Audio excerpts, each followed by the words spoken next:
Você sofre com má circulação? Você sabe o que é isso? Tá te incomodando? Nesse vídeo a gente vai entender como é que funciona. Vou te falar sobre suplementos, sobre dicas, sobre nutrientes que você pode estar usando. Então, vem comigo.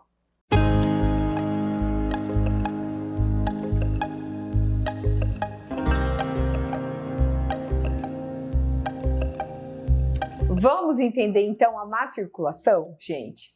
Então, primeiro, má circulação é um termo informal usado para a população para descrever os problemas vasculares, geralmente nas pernas, pés e às vezes nos braços. Várias patologias vasculares podem levar a uma má circulação. E na menopausa não é diferente. Nós somos mais inflamadas, o peso aumenta, então a chance da gente ter ali uma alteração, ela é muito maior. Então, a má circulação ela não define um evento único, sim, mas um conjunto deles. Então, primeira coisa, às vezes nós entendemos a má circulação como se fosse só o edema, só um inchaço, mas não é só isso. Então, nesse vídeo eu preparei para você para identificar esses problemas da circulação. Vamos colocar as dicas práticas, os suplementos, chás, tem um chá inclusive bem interessante que pode te ajudar ali para melhorar o sistema endotelial do vaso sanguíneo. Então, se você ainda não se preparou, não pegou seu papel e sua caneta, pegue. Se você ainda não é inscrito, se inscreva, compartilhe, manda nos grupos de WhatsApp. Quando a gente engaja ali, a gente curta, compartilha, escreve, a plataforma, o YouTube, ele entende que esse vídeo ele é importante. Colocando isso, fica até mais fácil da plataforma te avisar sobre os nossos novos vídeos. E aqui nesse canal eu gosto muito de ensinar para vocês como o corpo funciona, assim fica muito mais fácil de entender da importância de cuidar da nossa saúde e tratar quando for necessário. Se você ainda não me conhece, eu sou a doutora Flávia Mambrini, sou gineco, pós-graduada em nutrologia, por isso que eu gosto de ter essa visão muito ampla da menopausa para vocês. Então, vamos entender. Primeira coisa, como que funciona o nosso sistema circulatório? Na perna, nossa circulação ela é dividida em circulação arterial. Então, artérias são os vasos pelos quais o sangue chega nas pernas. Então, ele leva o sangue. Ou seja, ele leva esse sangue aqui do coração até os tecidos. Então, ele bombeia. A artéria ela é mais durinha e ela tem uma pressão maior. Esse sangue, então, ele chega, abastece as células da periferia do corpo todo com o oxigênio e os nutrientes, permitindo, então, seu funcionamento adequado. Aqui, então, quando ele chega, ele tem os capilares, ele faz essa troca e aí ele tem que voltar esse sangue. Então, a artéria leva, veia traz. As veias são os vasos que trazem de volta, então. O que ela traz? O sangue pobre em oxigênio, pobre em nutrientes, para que novamente ele possa passar pelo pulmão e ser reoxigenado. Nessa troca ali, o que acontece? A gente vai ter uma circulação linfática. O que a linfa ela é? São vasos responsáveis para trazer essa linfa de volta, né? A linfa é um líquido que, imagina, é uma pressão grande do coração mandando esse sangue. Às vezes, algum líquido, ele extravasa os capilares, as células, as hemácias, as células grandes, as proteínas e macromoléculas ali, elas até passam, mas as células grandes ficam. Então, sai o líquido nesse processo. Então, esse líquido é a linfa, e o sistema linfático traz esse líquido de volta para o sistema cardiovascular. Então, hoje a gente vai se ater muito mais ao sistema venoso, que é a veia, é o como volta. É importante também a gente saber que responsável por bombear o sangue pelas artérias é o coração. Enquanto pelas veias, como a veia não tem um coração ali no pé, né, nas pernas, ele tem que voltar. O que vai fazer? Então, ela vai ter ali as válvulas, só que como se fosse um músculo importante para ajudar a empurrar esse sangue para cima de novo, é a panturrilha, que a gente chama de coração da perna. Por isso, quando a gente faz mais exercício, a gente pratica uma musculação, uma corrida, ou mesmo no andar, no movimentar, essa panturrilha, ela contrai e vai trazendo esse sangue de novo. Então, isso que é importante. Então, a gente vai focar ali na insuficiência venosa, principalmente insuficiência venosa crônica, que são os problemas de veia, tá bom? Então, a artéria leva, veia volta. Então a gente vai no que está voltando. Então a insuficiência venosa crônica ela acontece quando alguma coisa dilata essas veias da perna ou danificam as válvulas das veias. Mas que válvula que é essa, doutora? Vamos entender. Conta aqui para mim, vocês estão entendendo até agora? Então, quando vai o sangue, ele vai com uma artéria retinha.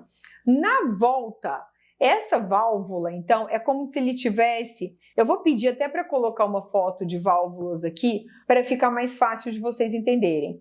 Esse sangue, ele sobe, é como se fechasse uma comporta. Sobe, fecha uma comporta. Sobe, fecha uma comporta. Como ele não tem tanta pressão, tá? Então, ele vai subindo como se fosse por comportas.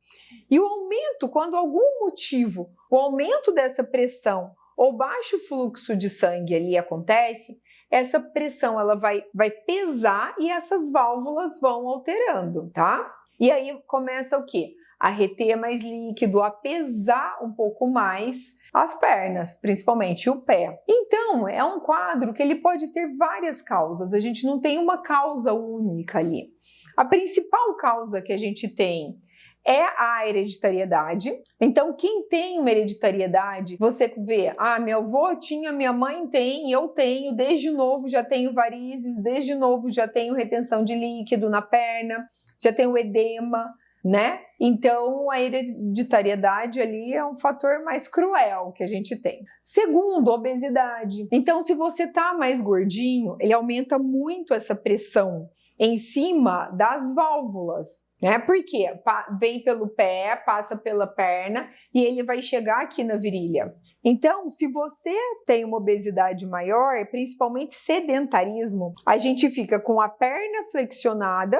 Então, aqui ele para na virilha. Então, a chance dele ficar ali retido, esse sangue, é muito mais fácil. Então, a obesidade, o sedentarismo, hipertensão. A hipertensão ela aumenta a pressão dentro dos vasos, o que pode prejudicar as válvulas também. Quem tem colesterol alto, quem tem diabetes, o colesterol e o diabetes eles vão enfraquecendo a parede dos vasos sanguíneos e danificando o endotélio. Assim como também quem fuma, o tabagismo, o álcool, ele também atrapalha muito esse endotélio, que deixa essa parede mais fraquinha. E para quem está na menopausa, igual a gente, a mudança hormonal é terrível. Ele altera o endotélio e ela altera também os nossos músculos. Então, se eu não tenho tanto músculo, por exemplo, a panturrilha, a musculatura da coxa, isso tudo ele fica mais flácido. Então, fica mais fácil da gente reter esse líquido ali também, esse sangue. O uso de anticoncepcionais, enfim, tem vários fatores. Então, ele não tem uma causa única. Geralmente, associa várias dessas causas. E a gente pode usar várias estratégias, que no final do vídeo eu vou estar te passando para te ajudar a desinflamar esse endotélio. E quais sinais que a gente tem que ter, que a gente tem que fazer para prestar atenção, tá? Primeiro sinal que chama muita atenção é o inchaço, tá? Que é o edema, principalmente o edema que piora no decorrer do dia. Então você acorda, como a perna tá retinha, você acorda com ela melhor, ela desinchada. No fim da tarde está aquele pãozinho, aquela perna muito inchada. Melhora quando elevamos as pernas. Então, se você põe a perna para cima, você sente que melhora, tá? Então, esse daí é um edema de retorno venoso, tá? Então, é de veia, a grande chance de ser. E um edema que melhora quando fazendo atividades físicas. Então, quando você vai caminhar, você faz uma corrida, tudo isso ele vai melhorar. O que a gente tem que prestar atenção também? Pessoas que às vezes não têm um edema, mas têm uma temperatura diferente. Então, pés e pernas mais frios, extremidades mais frias. Por que quando a gente tem uma má circulação, as extremidades são mais frias? Porque o sangue ele está parado ali. Ele não está conseguindo fazer uma troca tão boa. Então, a gente vê uma diferença de temperatura. Palidez. Então, os pés e as pernas mais pálidos. Quando você faz a digitopressão, o que é isso? Imagina que a gente coloca o dedo, ele está vermelhinho e fica branquinho. Quando o pé, a gente tem uma palidez, a gente tem uma insuficiência venosa, a gente tem uma dificuldade da circulação, você vai fazer isso, você vê que nem nota, você não muda muito a cor. Ele sempre está mais branquinho. Se a sua perna é cheia de vasinhos, quando começam a aparecer muitos vasinhos, a gente precisa ficar mais atento. evitar ali esperar piorar para depois a gente ter que operar, virar uma varíze. Então, a varíze e os vasinhos, a grande maioria das vezes, ele tem até origens diferentes, né? Mas, se você está fazendo, você não tinha, de repente começou a ter muitas varizes, é importante que você procure um cirurgião vascular. É ele quem vai estar te ajudando nesses casos. O que mais que é um sinal de má circulação? A pele seca escamosa. Sabe aquele pé seco que tem bem grosso? A unha, ela chega a ficar mais grossa. Fungos. Você fala, nossa, meu Deus, mas eu já tô com fungos, os fungos não conseguem serem tratados. Por que acontece tudo isso? Pela deficiência da troca de oxigênio e nutrientes naquele lugar. Então, a pele ela começa a sofrer, porque ela não tem oxigênio, ela não tem nutrientes, então ela faz o quê? Uma queratinização. Então, ela começa a engrossar para se proteger. Então, se você tem essa pele, aquele pé mais cascudinho, a gente tem que ficar atento. O que mais? Uma rarefação de pelos, que são os fâneros, né? Então, você começa a perceber que os pelos das pernas estão diminuindo. Você fala, nossa, gente, que estranho, eu tinha mais pelos e agora eles estão diminuindo nessa região. Então, a gente fica atento porque pode ser uma má circulação. O que mais? Dormências, cãibras, formigamento ou mesmo aquela sensação de peso na perna, tá? Pode ser sinal de má circulação. Fadiga, fala aquela perna fadigada, aquele cansaço. Mas não só isso, pode ser uma fadiga no corpo como um todo também. Então, nós temos alguns vasinhos que irrigam nossos nervos, que chama vaso nervorum, que eles não, que quando altera tudo isso, eles acabam não conseguindo fazer a troca de oxigênio e vai diminuindo o oxigênio, os nutrientes que chegam nos vasinhos. Então, acaba diminuindo a sensibilidade. Então, a gente acaba não conseguindo sentir muito ali a perna. Além disso, ele vai alterar o corpo como um todo, fazendo com que o corpo fique mais pesado. Então, a gente sinta como se fosse ali uma fadiga. Então, agora você sabe identificar se você tem uma má circulação, você sabe entender ali o que causa isso. E vamos agora, o que você pode fazer por você para estar melhorando, né? Então, algumas dicas. A primeira dica, gente, a dica mais óbvia. Qual que era? Atividade física. Doutora, eu não consigo me exercitar muito. Então, gente, faça qualquer atividade. Anda em volta do quarteirão, comece, sobe escada. Se você mora em apartamento, vai para o teu apartamento de escada.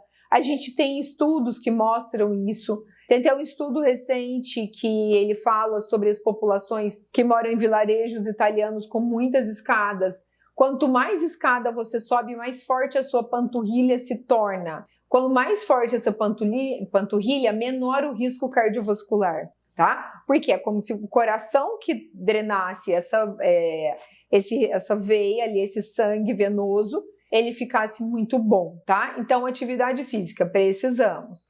Para quem trabalha sentado o tempo inteiro, levante.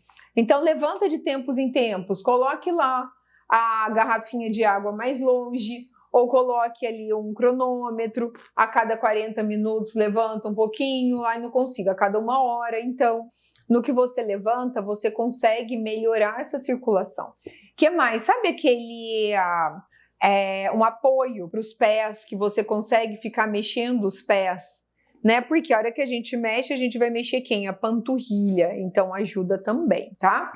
Beber água, a gente precisa limpar esse corpinho. Então, se o xixi não está saindo bem clarinho, significa que está faltando água, tá? Então, precisa de água no corpo para ele começar ali a melhorar até mesmo essa circulação. Às vezes fica tudo com muito condensado, muito desidratado. Alimentação saudável, comidas coloridas e limpas, gente. Evita ficar colocando molho, coloca corante, coloca aquele monte de coisa na sua alimentação. Então, vamos comer a carne, a salada, os legumes, os ovos. Quanto mais limpinho e colorido, melhor é, né? Eu sempre falo, Deus preparou cada alimento com muito carinho para a gente ficar mexendo tanto nele e acrescentando tantas substâncias que não são naturais. Então, limpe a sua dieta. Outra dica de alimentação super importante são os peixes, tá? A base que, principalmente peixes de águas mais profundas, o atum, a sardinha, o salmão. porque eles são ricos em ômega 3. Então o ômega ele é super importante, ele é uma fonte antioxidante importante de endotélio. Se você não consegue estar comendo, suplemente um bom ômega, tá? Então isso é bem importante. O que mais? Vitamina E. Aonde a gente encontra a vitamina E? Amêndoas, no sementinha de girassol, quase não tem caloria, vai ajudar no intestino. E o que a vitamina E ela ajuda? E pode tomar a vitamina E mesmo, 400 é o I de vitamina E, ou 400 miligramas também. Qual que é o benefício dele? Ele é antioxidante, ele pode ajudar na circulação sanguínea, tá? Então, vitamina E, ele geralmente é uma capsulinha porque ela é oleosa. Vitamina C. Vitamina C, gente, é super fácil da gente encontrar em qualquer lugar. Ela tem efervescente, tem em cápsula, as frutas cítricas, morangos, kiwi, laranja, limão. Então, assim, não é uma coisa difícil da gente estar achando. Evite fazer o suco da laranja, tá? Coma a laranja, coma com bagaço, porque ela vai ter a fibra também, vai te ajudar na microbiota do intestino. O que a vitamina C ajuda? Ela é ótima para melhorar a saúde dos vasos sanguíneos, melhora a elasticidade também do vaso, e ela também é um diurético leve e natural, além de um mega antioxidante. Então, ela é super importante. E de suplementos, né, de fitoterápicos? A gente tem uma lista de medicamentos fitoterápicos que são registrados ali naquela normativa que teve de 11 de dezembro de 2008, que a gente pode estar usando. Basicamente, quem? Alho, castanha da Índia, centelha asiática. Quem não pode usar eles? Quem usa anticoagulantes. A gente tem até um vídeo sobre o alho, corre lá para assistir. Então, quem usa anticoagulantes são as pessoas que a gente tem que ter mais cuidado com o uso dos fitoterápicos. Então, o alho, que é o alho sativo. O alho, gente, ele contém compostos como a lisina, que eles podem ajudar a dilatar esses vasos sanguíneos, melhorando o fluxo, tá? Então, ele faz uma circulação ali mais eficiente. Além disso, ele pode estar ajudando também no colesterol, na hipertensão e auxiliando também na prevenção da aterosclerose. Então, o alho, 100 miligramas do comprimidinho, ou com as outras formas da gente poder estar usando o alho, que eu falei lá no outro vídeo. Castanha da Índia. A castanha da Índia ela é importante, ela ajuda muito na fragilidade capilar e na insuficiência venosa. Quanto que a gente pode estar usando? 100 miligramas até 3 vezes ao dia. Cuidado, você usa anticoagulante. Se você tem um problema na coagulação do seu sangue, você não pode estar tomando ela, tá? O chá da castanha da Índia, ele também é interessante, mas temos que tomar cuidado com ele, principalmente por essas pessoas que vão operar, tá? Aí tem uma cirurgia agendada para daqui a um mês. Não use castanha da Índia, não use o alho, tá bom? Por conta da coagulação. O que mais que podemos usar? Centelha asiática. Centelha asiática, ela tem inclusive a indicação dela para insuficiência venosa nos membros inferiores, devido à presença de triterpênicos, que ajudam muito nessa limpeza desse corpo. Qual que é a dose? 100 miligramas também. Existem alguns outros fitoterápicos também, como a diosmina e esperidina. Esse ele é muito comum da gente estar usando. Eu não posso estar falando aqui nomes comerciais para vocês, mas se você jogar diosmina e esperidina também, tem muitas formas farmacêuticas que a gente consegue estar usando que também ajudam muito, né? A gente tem que entender que o uso de plantas medicinais, gente, a gente tem que fazer com precaução e orientação profissional. Então, é fundamental para a gente garantir ali uma segurança e uma eficácia, tá bom? Então, vocês entenderam direitinho? Presta atenção, começa a olhar no pé do seu marido, dos seus pais, veja isso, ele está mais pálido, a digitopressão, se aperta ele não fica branquinho, tá mais inchado. Procure ajuda, gente, e mude o estilo de vida, né? Que é o mais importante. Então, quando a gente muda o estilo de vida, acaba, principalmente eu falo as mulheres, mulher na menopausa, se você muda, se você consegue virar essa chavinha, você vai mudar a sua casa inteira. Então, isso daí que eu quero que vocês levem para vocês. Combinado? Vocês usam alguma dessas medicações? desses fitoterápicos? Já ouviram falar sobre isso? Você tem insuficiência venosa? Como é que tá seu pé? Como é que tá sua unha? Conta aqui pra gente. Deem dicas também e até o próximo vídeo.